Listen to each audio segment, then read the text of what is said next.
I knew straight away within the first couple of sort of meetings that this was a definite stop, that it wasn't working. And generally, I probably would have just kept going thinking, oh, this will just come together. But I am so glad I just went, no, stop, this is not going to work. And I have learnt my lesson there. But that was definitely one thing. I just got a really bad feeling that they were taking a whole lot of money from me and it was for the wrong purpose. Welcome to the Art Plus Audience podcast. Hello, everybody. Welcome back to another fantastic episode of the Art Plus Audience podcast. And today our special guest is the one, the only Mel Armstrong. Hello, Mel. Hello. I'm so excited to be here, Stacie. Thank you for having me. Thank you so much for being here. I was just chatting with you before we hit record that you are a New Zealand-based surface pattern designer, children's book illustrator, and online education mentor, but mainly like a community builder for creatives. Is that what you'd say? Yeah, absolutely. I have a wonderful community, mostly of surface pattern designers, and yeah, I love it. The best people. You know, this is our first time actually meeting. Like, I've followed you online and maybe you knew who I was, I don't know. But I've always heard such lovely things about you. So can you tell everybody a little bit about your start?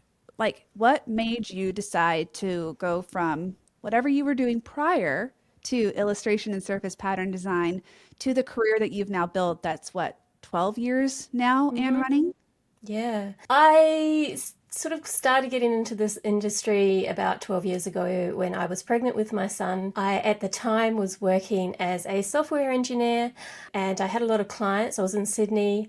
I used to travel around to all sorts of very big clients and develop their software. And it was funny when I was doing that, I really would gravitate towards like the pretty side of things, like the front interface of programs rather than the back end, even though I was quite a nerd and I love coding, but I always wanted to make everything look pretty. But anyway, I was pregnant and I wanted to find some fabric to make some clothes for my son. Oh, I didn't know he was a son at the time. I just wanted some gender neutral clothes. And I couldn't find any fabric. And I was like, oh, I wonder if I can design something myself. I'd had experience in Photoshop because I did design front ends of software. So I was already skilled in that. And so I Googled make your own fabric and I came across Spoonflower. I was like, oh, I can make my own, but I didn't know how. So I just started learning. And within a couple of years, I had an agent. I had won a design scholarship and things just kind of went like that. And I slowly let go of the software stuff and just built up the other side. And it just kind of like went like, just changed. And over, I reckon about 4 or 5 years, I was at that point where I'd gotten rid of all the IT software stuff and was doing just purely surface pattern design and illustration. So it just was a gradual thing. It wasn't something that just happened overnight, but I was lucky I could sort of hold on to the other stuff while, you know, the illustration was building up. So that's how it started. So I love the way you built it because in truth, that's how I recommend most people who like, sometimes you fall into it kind of like you did. And sometimes people intentionally make the choice, like, I want to pursue this in earnest.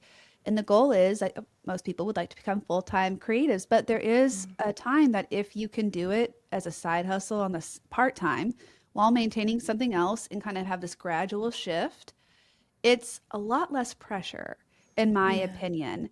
And so I always loved like seeing people who did that in real life and it just kind of worked that way for you. Before you made the shift to let go of the clients completely and to pursue this full time, what was like the biggest struggle you were in? Was it your time use? I think because at that time I was having children as well, it was definitely the time. So I was doing it in between looking after the kids full time. So it was a real challenge. And also trying to earn money, I guess. Doing things part time, I'd sort of have to hang on to those clients that were paying me well while I, you know, sat and did all my drawing. And there was a number of years I didn't earn a lot of money from this, but I was persistent and just knew that if I kept going that, you know, good things would happen, and they did. So I just had to be dedicated, I guess, and persistent. I like dedicated and persistent. I always think that people who just don't give up and are willing to just keep trucking and evolve are the ones who have those decade-long careers. And we know the longer you are in this industry, the more likely you are to increase your earnings, right? At least Yeah. that's what the most recent Surface Design Industry Survey indicated. So stick with it if you're currently in the beginning and keep just the baby steps forward. Absolutely. So you do quite a few things. So you had this career, like you said, surface pattern design, have an agent. And then at some point you decided to explore something I'm very excited to learn about, which is children's books. Mm. So Mel, I thought I was born to be a children's book illustrator, and it turns out I was not. The path for me wasn't clear. Life is long. Who knows what'll happen? But I would love to hear how you decided to have that like side pivot and hear just a little bit about what and why. Yeah, it was also accidental because it wasn't sort of on my radar. But at the time, I was with an agent. I don't have an agent now, but I was with an agent, and they reached out to me because a publisher had found some fabric that I designed on Spoonflower that had a cat in it, and they were interested in me illustrating a book. And I was like, well, I've never illustrated a book before. Like, how do I do this?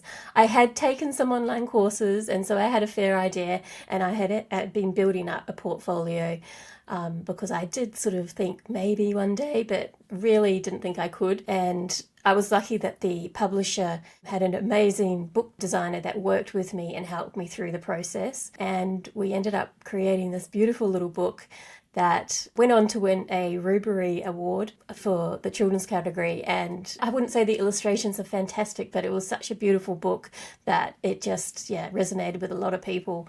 And I caught the bug from there. I just wanted to do more. So over the years, I think I've done about 16, 17 books now. Yeah. Congratulations, first of Thank all, on the you. award. That must have been a huge boost of confidence for your first book out into the world, right? Absolutely, yeah, absolutely. I Now, think it was more the the writing than my illustrations, but yeah, definitely a boost in confidence and gave me the confidence to move forward and do more. And I love creating books. They take, 3 to 6 months to do each one, but it's something I can kind of slot in between all my illustration work and my community work, so it works out well. And I just do like one or two a year. I love that. So imagine that I'm a newbie and I don't know what the award means at all because I don't know anything about children's book. How does someone get an award for a book? Is there like an organization or what is the context for that? I'd just love to learn a little more. A lot of the books are quite often submitted to people who run competitions by the publishers submit them. So I didn't submit it. I think actually the author may have submitted it for this one. And this particular award is for independent publishers. So they have to be through just independent, smaller publishers. And I don't really know what she had to write in the application or anything like that. But yeah, she submitted it and we won, so that is fantastic. But yeah, I know there's a lot of industry companies out there that will run competitions for authors and illustrators to try and promote their stuff and award them. I think that's really wonderful because it's not like there's so many people creating books out there. And if you've created something extra special, and I know there's a lot of special books and illustrations and illustrators out there, but it is nice to be recognized. In the stationery world, we have like the Louis Awards where you can get your greeting cards nominated, and there's like a ceremony, which is really lovely. And Stationery Trends magazine has awards too. So I'm just excited to learn more about that. You said you do about two children's books a year. Now, we don't have to talk real numbers, but the more you share, the more helpful it is for everybody. Do you think that it's possible to make a full-time career as a children's book illustrator? And if so, how many books would you think have to be done in a year? Oh, good question. Definitely more than two. um, if I wasn't doing surface pattern design, then I would probably try to get at least six out a year, maybe. But it also depends on who you're publishing with, because some of the smaller independent publishers won't pay you as much as some of the bigger ones. And I've worked with both. Some of the bigger ones have massive amounts of money that they pay you, but then it also depends on the royalties. So same with the surface pattern design licensing kind of thing. The royalties just sort of start sort of compounding over the years, I guess. And so the more you do, the more royalties you get. So yeah, the more you put out, the more you get, I guess. So I got to write a book last year, and it's not a children's book. It's my book called The Artist Side Hustle for Hay House Publishing. And I had to write that like 300-page book in very short amount of time. But I've done the math, and to earn back my I don't have to pay back anything. What they paid me as my advance is mine to keep. I imagine it's like that for children's books too. Yep. But for me to start earning royalties, I have to sell 60,000 copies. And then after I Yeah. sell 60,000 copies, then I start getting to have the fruit of my labor as extra income, which will be lovely when it happens someday. I'm going to act like it is going to happen. That's a lot of books, friends. So I think that that's also something to think about. Your royalty can really impact how many copies you have to sell if you have an advance. Your advance may be a decent size, but then if it's like, and you only get a fraction of a percent for each one sold, and so you have to sell 1 million copies. That's not my case. I get more than a fraction of a percent.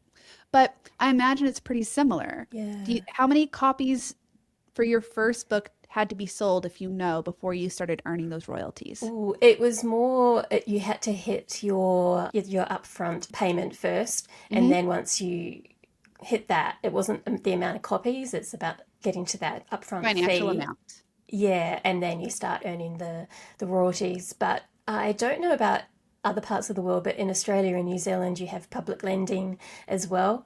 So the books that go into the libraries, you get royalties for that, and that has nothing to do with that upfront fee. You just start getting Really? them as soon as they're in the libraries. You also have the copyright agency, so if your books are turned into audiobooks, you also get royalties from that. So there's more than one way to get the royalties. I know a lot of people who do children's books who are specifically education books, and they are all through the libraries, and that's where they get most of their money from. And I know some people who live off those because they've got so many books in that sort of genre. How Yeah. fantastic to have that opportunity. I mean, one of my favorite things is to learn about new things that have existed, but maybe people didn't know about that support us creatives in ways you might not think. So, thank goodness Yeah. for libraries and for book lending. That's wonderful. Yeah. Yeah. Go to the library, take books out because Yes, we get money please. for that. Do it, do it, do it for Mel and all the other children's book illustrators and authors. Yeah. Okay, thank you for just kind of dovetailing over to that subject. I just haven't talked to a lot of children's book illustrators, so I'm like, ooh, Mel, tell me more. Last question about that, and then we might pop over to talking about community building and something that you're very passionate about. If you were to start in children's book illustration today, is there anything you would do differently than you did whenever you kind of fell into it the first time? Oh, I would probably do a lot more learning and building up a portfolio in that area. So I would have spent a lot more time creating stuff, personal stuff for myself, but based on children's books and illustrations. So just really illustrating a lot more.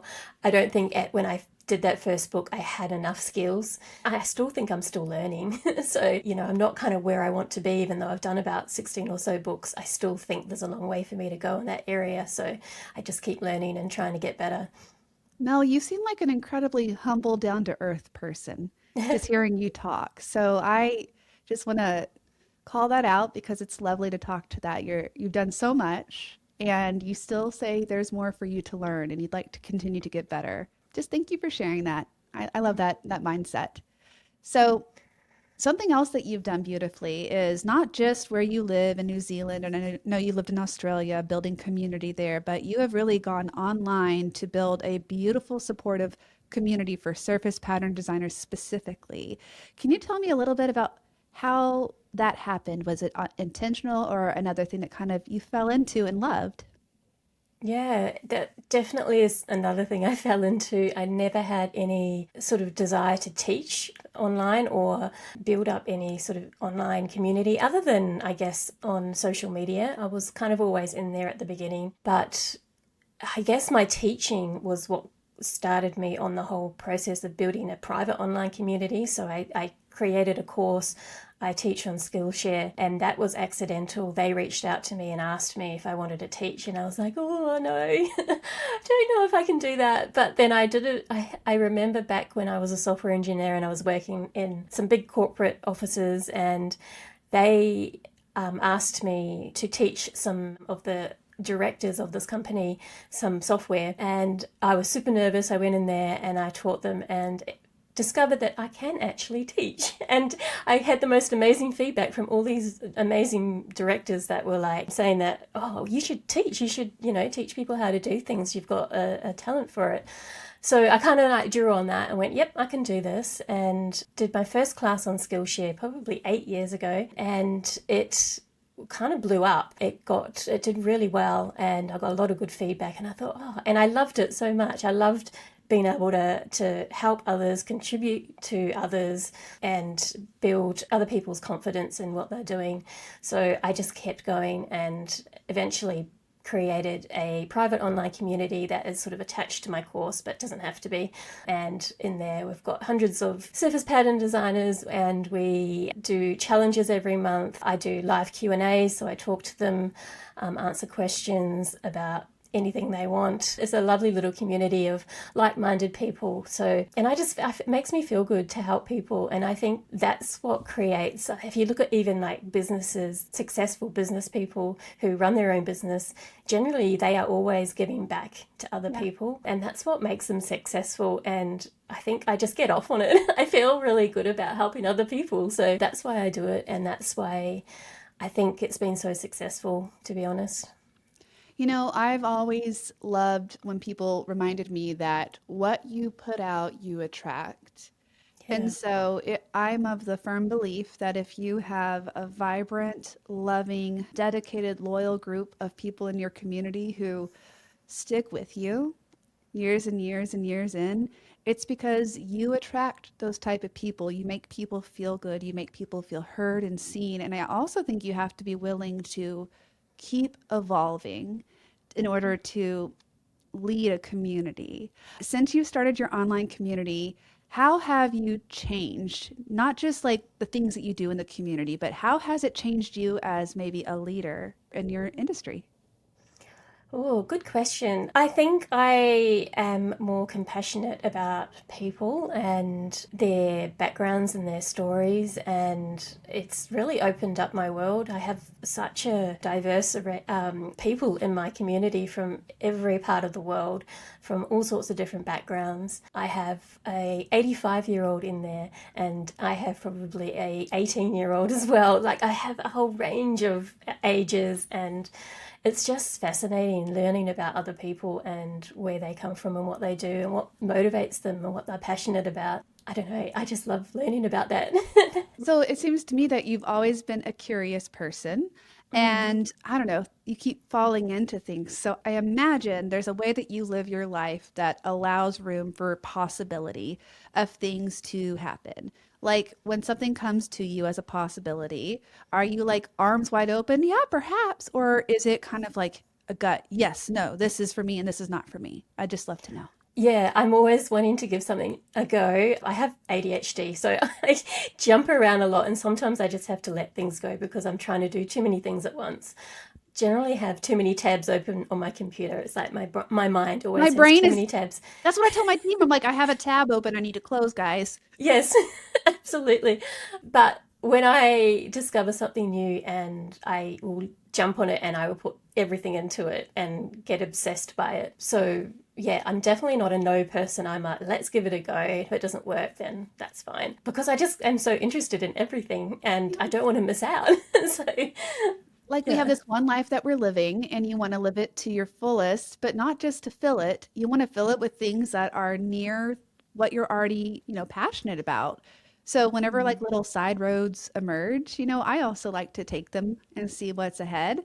I also have had to stop things that I've started because it wasn't necessarily the right path, but I very rarely regret things that I have tried because I think that I always either meet someone and build a new relationship or am forced to do that horrible thing where you have like a weakness that you've been avoiding and it forces you to deal with it and get Yeah. and like those kind of things. It's like sometimes they come to you because you need to learn something. And that brings me to a question. What do you think has been one of the hardest lessons or perhaps one of the biggest like oopsies you've made in your career? It could be in anything that we've talked about. It doesn't have to be community, it could be children's books, it could be ballet. Also, she danced. I forgot to mention that. She had a professional career as a ballerina, right? Yes. Yep. You're so elegant. My gosh. What is the lesson that you feel like if you could stop right now, it like brings you right back? You're like, oh, I remember this, and here's what I learned from it. Oh, I think it would have to be the business side of this industry or any, if you're working for yourself. Like when I started working for myself, I was not very good at taxes or just running a business. I had no clue. And I did it without learning. I just kind of dived right in. And of course, I made a gazillion mistakes, ended up with a huge tax bill the first year, that kind of stuff. So I highly recommend learning about the business side of things. And I do this in my course as well. It's just as important as the creative side. So you don't make all the stupid mistakes I did at the beginning and have massive tax bills or anything like that. Now I get tax back because I do everything so well because I have learned my lesson. You know, you don't know what you don't know. And I think that for someone who tends to jump into things, you learn as you go, which is exactly what you did. I've also seen the opposite where people are so afraid of what they don't know, they don't Yeah. start. So there's some medium in there, something in between that I think everyone needs to find. Like if you're more cautious, what would it look like to be a little less, restrictive in your next move? And if you're someone who like me, my therapist is like, Stacie, what would it feel like to not react and do things so quickly? And I'm like, when I get excited, I just go for it. So Yeah. I don't know. I think it's always challenging for people if they're entering something new to find like the way forward. They're looking for the definite, yes, this is it, or the definite stop sign, don't go. Have you ever actually experienced something that is that definitively yes or no in your life?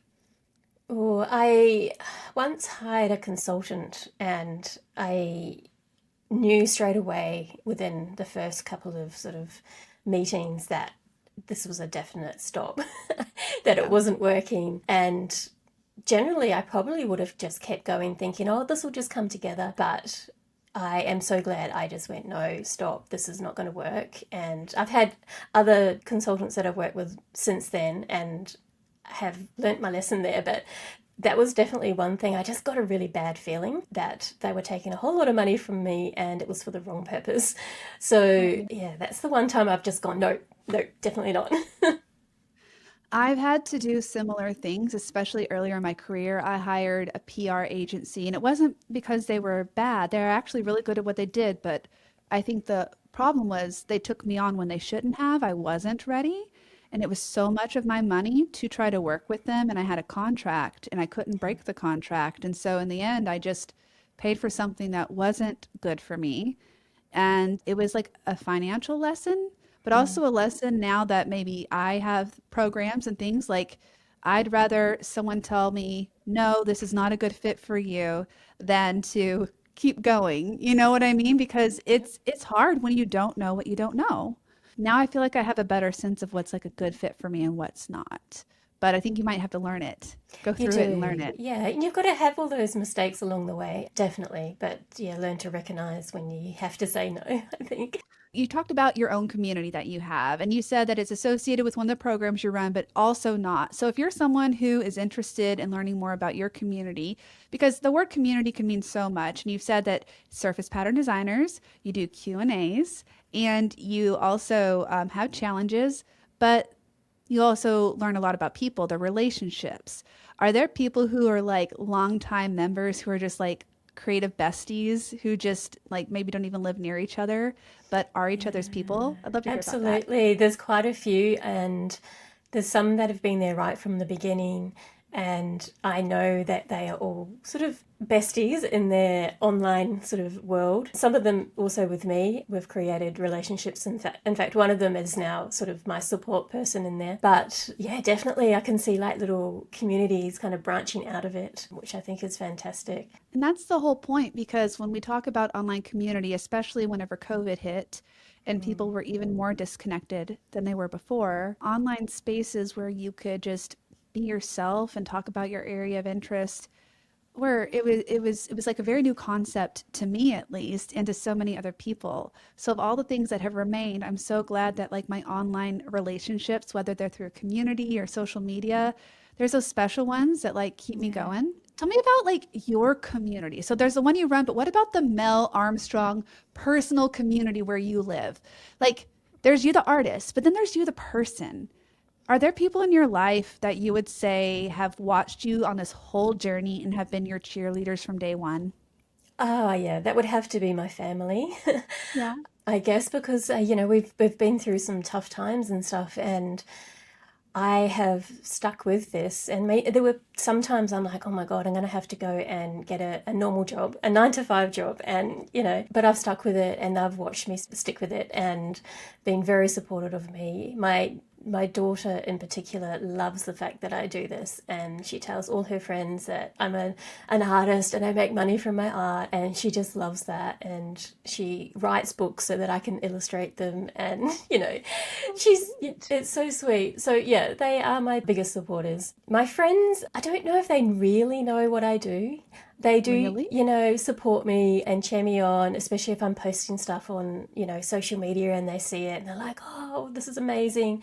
But really, I don't know if they really know what I do, which is Well, what would you interesting. like them to know? We could put it in this podcast and send them this. Oh, God.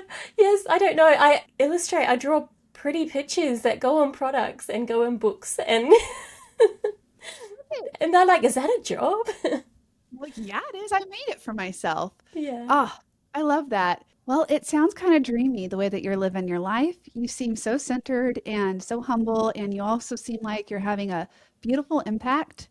And I just want to thank you for your time, Mel. If people want to support you and find you and learn more about your work, your art, anything, where can they find you? Yes, so if you just go to melarmstrong.com, you'll find my website, and from there you can find information on my community, my social media, and everything else.